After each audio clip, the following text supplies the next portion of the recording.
दोस्तों, हम सबको अक्सर ऐसा लगता है कि हमें सबसे ज़्यादा लाशें कब्रिस्तान में मिलेगी या फिर सबसे ज़्यादा मुर्दे कब्रिस्तान में ही मिलेंगे। पर क्या आपने कभी अस्पताल के बारे में सोचा है? अगर आप ध्यान से सोचो तो आपको समझ आएगा कि सबसे ज़्यादा लाशें तो हमें हॉस्पिटल में ही मिलती है। जिन लाशों को हम कब्रिस्तान में दफनाते हैं या शमशान में जलाते हैं, वो भी तो ज़्यादातर केसेस में हॉस्पिटल से ही निकलती है। और बात बस इतनी ही नहीं है, बात तो ये है कि शमशान जाने से पहले हॉस्पिटल में लोग अपना दम तोड़ते हैं, या फिर कहें तो उन लोगों की मौत उस अस्पताल में ही होती है। तो अब सोचिए कि शमशान ज़्यादा खौफनाक होगा या हॉस्पिटल। आज की हमारी ये कहानी भी एक ऐसे ही हॉस्पिटल के बारे में है। एक ऐसा हॉस्पिटल जो कि भोपाल में स्थित है और जिसे भोपाल की सबसे हॉन्टेड जगह में से एक माना जाता है। ये हॉस्पिटल भोपाल का एक पुराना और बहुत ही ज़्यादा मशहूर हॉस्पिटल था, जहाँ कई सालों से बहुत सारी अनसुलझी घटनाएं हो रही थी। आसपास के लोग उस हॉस्पिटल को एक हॉन्टेड हॉस्पिटल के नाम से जानते थे। उसी हॉस्पिटल में एक नई डॉक्टर आई थी जिसका नाम था रश्मि। रश्मि ने हाल ही में अपनी डॉक्टरी की पढ़ाई पूरी की थी और ये हॉस्पिटल उसका पहला प्रोजेक्ट था। रश्मि अपने काम को लेकर बहुत ही ज्यादा उत्साहित और ईमानदार थी। रश्मि ने जब वो हॉस्पिटल ज्वाइन किया था तो उसे बताया गया था कि उस हॉस्पिटल की 5वीं मंजिल को हमेशा बंद रखा जाता है और किसी को भी उस मंजिल में जाने की इजाजत नहीं है। रश्मि ने जब ये सुना तो उसे थोड़ी हैरानी हुई, क्योंकि वो अच्छे से जानती थी कि उस हॉस्पिटल में जगह की बहुत ज्यादा कमी थी और सारे रूम्स पूरी तरह भरे हुए थे। फिर उस 5वीं मंजिल का इस्तेमाल न करना ये उसे बहुत ज्यादा अजीब लगा। धीरे धीरे रश्मि ने उस 5वीं मंजिल के बारे में और भी ज्यादा जानना चाहा और उसका इंटरेस्ट उस मंजिल के बारे में और भी ज्यादा बढ़ने लगा। वो ये जानने के लिए बहुत ही ज्यादा उत्सुक थी कि उस मंजिल में ऐसा क्या है जिस वजह से उस मंजिल पे किसी को भी जाने की इजाजत नहीं है।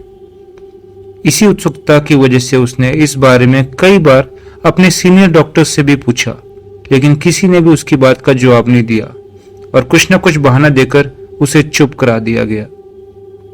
एक रात की बात है, रश्मि उस हॉस्पिटल में अपनी नाइट शिफ्ट कर रही होती है। उस रात हॉस्पिटल के सारे रूम्स पूरी तरह मरीजों से भरे हुए थे और त्योहार का समय होने की वजह से लगभग सारे सीनियर डॉक्टर्स छुट्टी पे थे।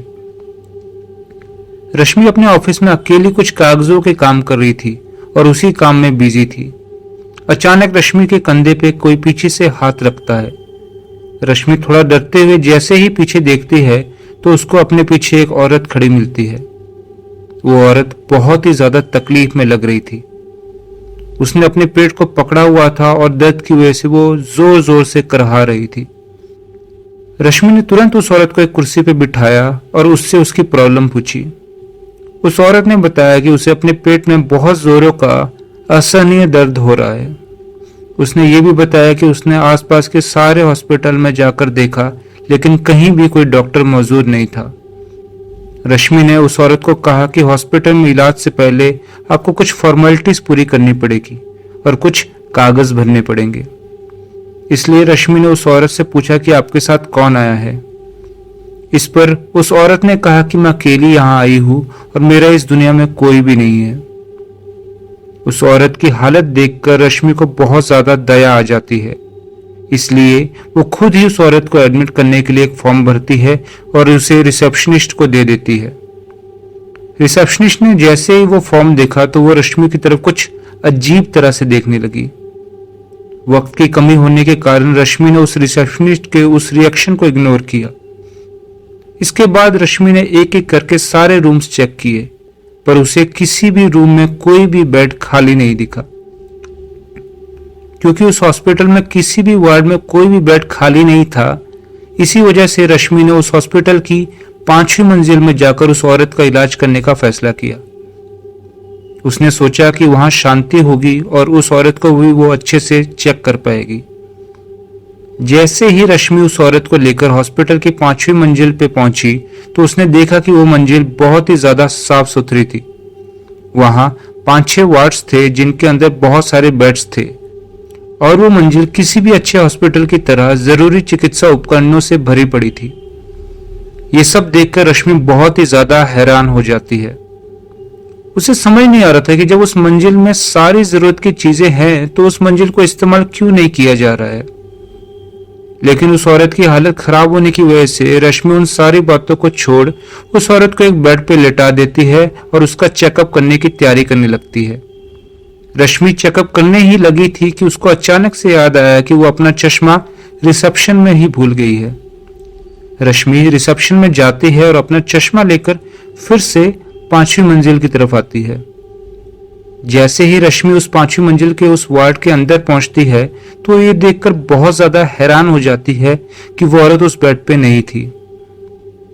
रश्मि को लगा कि शायद वो औरत कहीं आसपास ही गई होगी और इसी सोच के साथ रश्मि उस औरत को बाकी के वार्ड्स में ढूंढने लग जाती है। कुछ देर ढूंढने के बाद भी रश्मि को वो औरत कहीं नहीं मिलती है। रश्मि को समझ ही नहीं आ रहा था कि वो औरत गई तो गई कहां। इसी सोच के साथ रश्मि नीचे रिसेप्शन की तरफ जाती है और रिसेप्शनिस्ट से पूछती है कि वो औरत कहां है। रश्मि की बात सुनकर रिसेप्शनिस्ट थोड़ी हैरान होकर पूछती है, कौन सी औरत? इस पर रश्मि कहती है कि वही औरत जिसका एडमिशन फॉर्म मैंने तुम्हें दिया था। रश्मि की यह बात सुनते ही उस रिसेप्शनिस्ट ने रश्मि को कहा कि कौन सा फॉर्म? मुझे तो आपने कोई भी फॉर्म नहीं दिया। मैडम शायद आप थक गई हैं, आप थोड़ा रेस्ट कर लीजिए।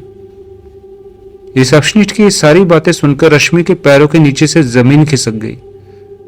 वो समझ ही नहीं पा रही थी कि ये सब क्या हो रहा है और वो औरत कौन थी।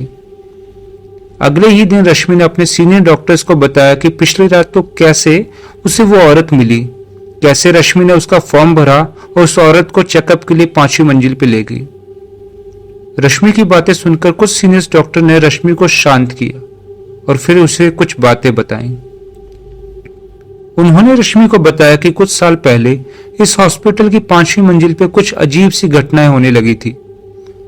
उस मंजिल में जो भी मरीज रात को रुकता था उसकी अगली सुबह लाश ही मिलती थी और इसी वजह से उस हॉस्पिटल का नाम भी खराब होने लगा था। वहां रुकने वाले मरीज अक्सर कहा करते थे कि उन्हें रात के समय उस मंजिल पे कोई साया दिखता है जो बार बार जोर जोर से कराहता है। इसी कारण उस हॉस्पिटल की 5वीं मंजिल को बंद कर दिया गया और किसी को भी वहां जाने की इजाजत नहीं थी। उस दिन के बाद वो मंजिल सिर्फ एक खंडर बनकर रह गई थी। जब रश्मि ने अपने सीनियर डॉक्टर्स की वो सब बातें सुनी तो वो हैरान हो गई।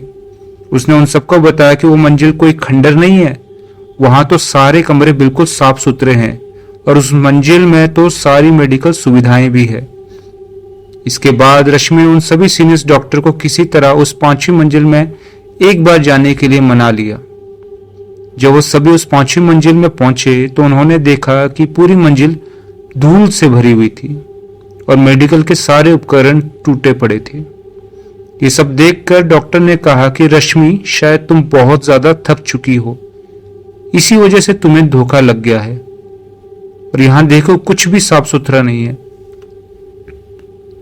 रश्मि को वो सब बातें कहने के बाद सभी डॉक्टर्स वापस नीचे वाली मंजिल की तरफ जाने लगे और रश्मि भी मायूस होकर उनके पीछे चलने लगी।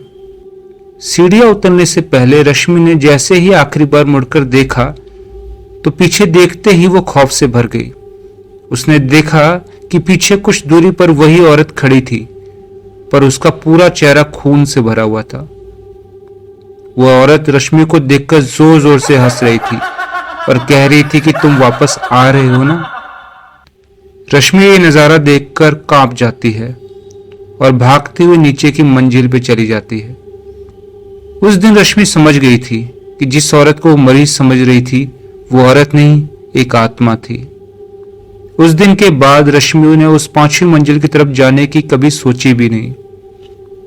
दोस्तों, आज भी उस हॉस्पिटल की 5वीं मंजिल बंद है और किसी को भी वहां जाने की इजाजत नहीं है।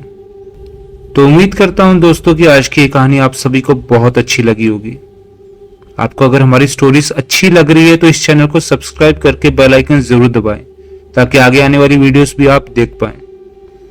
अगर आपके पास भी ऐसी कोई कहानी है और आप चाहते हैं कि हम आपकी कहानी अपने इस चैनल पे लाए तो डिस्क्रिप्शन में दी हुई मेल आईडी पे अपनी कहानी जरूर भेजें। तब तक के लिए मिलते हैं किसी और रात एक नई कहानी के साथ।